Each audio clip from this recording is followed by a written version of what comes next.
back to the channel. Gonna jump right back in for you. Sorry I've been gone for so long. Super crazy with work and just getting the bike ready for track season coming up here in the next month or two. Quick shout out to Waterloo. Not sponsored by them or anything, but these black cherries are absolutely unreal. My girlfriend kind of got me hooked on them. I don't even like sparkling drinks, but unreal. So yeah, just wanted to give you guys a quick couple updates and also give you a quick lowdown on a Ducati event I just went to back in February, the V4R. Ducati has actually been going on a tour and showing off the new V4 at all their dealers, well, most of their dealers around the country. And yeah, so I went, it was kind of like a invite only event, but I got some really good footage, which I will show at the end of this video, so stick around for that.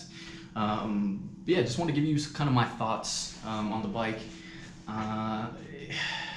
The bike is interesting, to say the least.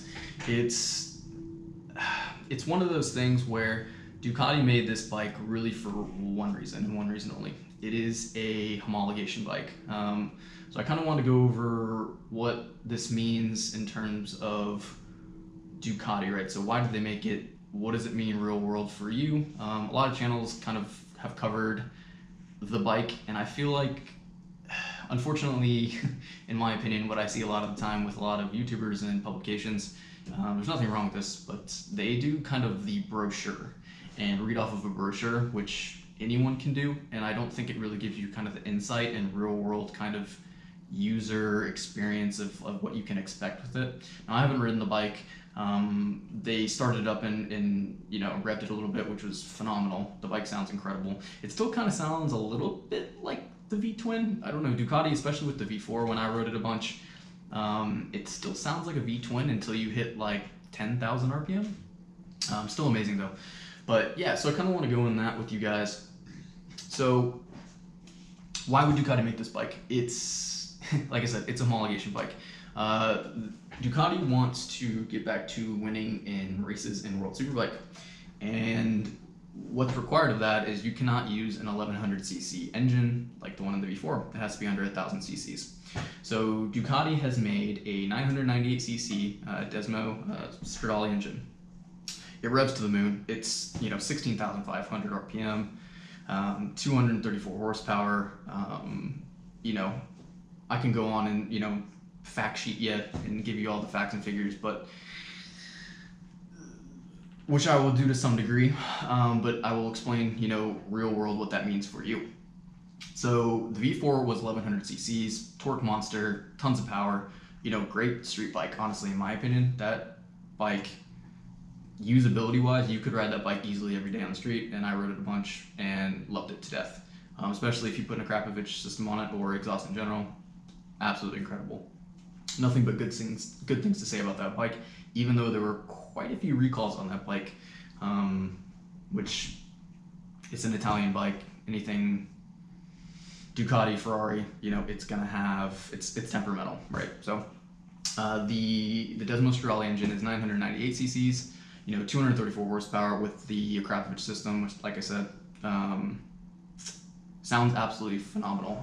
Like I said, at the end of this video, you can listen to that as well, but stick around for all of the important stuff. So the bike has a dry clutch system, which is kind of a love or hate thing. I personally am not a huge fan of it. I do not enjoy the clacking and clanging of what sounds like rocks being thrown on the motor. They did it for racing purposes. A lot of, you know, cars and track purpose things use dry clutches. It weighs less, it's easier to service. You can pull off a dry clutch system, put the clutch packs back together in no time. A lot of people use it in drag racing too, because you can actually pull the clutch packs out, and if they're not biting, just sand them down and they'll bite again. It's an old trick. Yeah, so it's cool. I mean, it's definitely Ducati, right? It's very Ducati. So the big thing that they had a Ducati rep there. Vito also touched on it a little bit. Vito is actually the GM at Ducati Austin. Awesome dealer. Yeah, just phenomenal dealership. One of the best, I would say. The dealerships here in Austin are not very good, but Ducati dealer, super nice guys, very down to earth. The rep from Ducati, they really focused on the aero package. which is really cool, don't get me wrong, but real world, I don't know how realistic or important these things are to the average consumer, because let's face it, most of the people who are buying this bike are probably not going to be riding it too much on the track, and if they are, very few and far between for the most part. I'm sure some people will, but it's probably going to be mostly garage, queen, city, unfortunately, which is sad to say the least. Ducati claims 30 kilos, or about almost 80 pounds of downforce at 168 miles an hour, I believe, around 160, which again, when are you going to use that? Probably never. Even at Coda, coming down the straight into the braking zone, you probably use that. Very few tracks you can actually use the full aero, potential of that bike.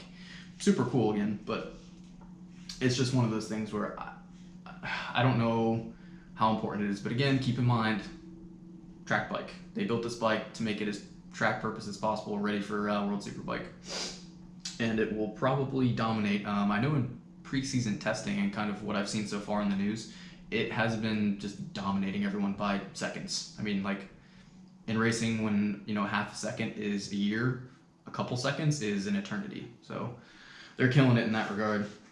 Another thing they touched on was the suspension. So the suspension on the V4R is not the electronic Öhlins EC2 system, which is in the V4S and R1M. Great system, but I would argue, and I guess Ducati would agree as well, that out of a manually adjustable system, which a lot would argue is very analog, I prefer it, and there's no reason why the analog system, kind of a manually adjustable system, can't be just as good, if not better, than an electronic system. Because if you've ever ridden a older style electronic system, or the EC1 that Öhlins offered, and the old R1M and old 1299, it's not the very most progressive system. A well set up, fully adjustable mechanical system is going to be, in my opinion, way better, way more user friendly. You can really tailor and adjust it to your riding style, even more so than the system on the V4S and the R1M, just because there is a delay. It's an electronic system at the end of the day. They really improved it from the EC1 to the EC2, but there's still a delay. I'm not a huge fan. It feels very video gamey, which could be a good thing and a bad thing in my opinion. I don't like it. I'm the person who likes the least amount of electronic interference if possible. The R1 that I have, it's amazing, and pretty much all bikes nowadays are like this, but all newer bikes it's not super intrusive, and it's very hard to tell when it is intruding. So they've really improved in that regard. But this system, they've gone away from it because, again, full track bike, just outright performance, no gimmicks kind of thing. So I like that they did that, to be quite honest with you, which is why I got the R1 over the R1M. Part of it's because they charge way more for it. Honestly, I don't understand why. I mean, you get carbon fiber bits on the R1M, but neither here nor there. So another thing they did, which Ducati's been kind of going towards, is the frame, or lack thereof. It's more so than the 1299 and the V4, but there's a lot more flex. So why would Ducati do that? What does that mean? What it means really is you can get a lot more mechanical grip. So when you are actually, mid-corner or coming out of the turn, the more kind of flex you have in the frame, the more the tire can kind of dig in and find for grip. When you get more mechanical grip, you actually get a lot more performance. The stiffer the chassis is, it's really hard to actually turn the bike and fight for grip. It gets to a point where it gets too stiff. A lot of track bikes and cars, if you set it in the softer setting, a lot of the time it's actually faster. Look it up. Yeah, pretty cool. The bike, for us mere mortals, I don't really see a point in buying it for the price. You can easily get a Speciale, if you're looking at, Ducati for Ducati, you could get a Speciale.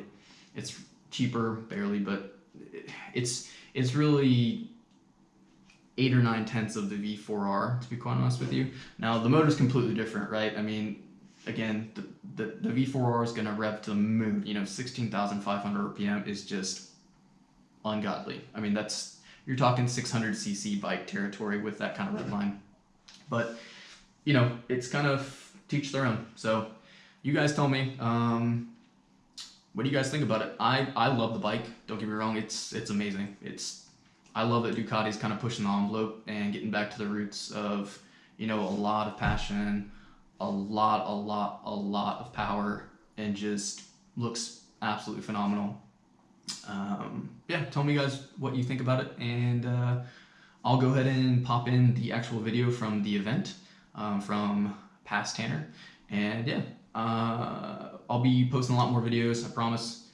Give you a lot of updates on my bike, upcoming events, and yeah, hope you guys enjoy the remainder of the video. And if you like the video, like, comment down below. Love you guys. Thanks for sticking around. A lot of you guys are new subscribers. You guys are awesome. I'm gonna do my best to always make sure we make this kind of a full-time thing. It's kind of tough to juggle with work and stuff. Yeah, love you guys and enjoy the video. See you guys next video.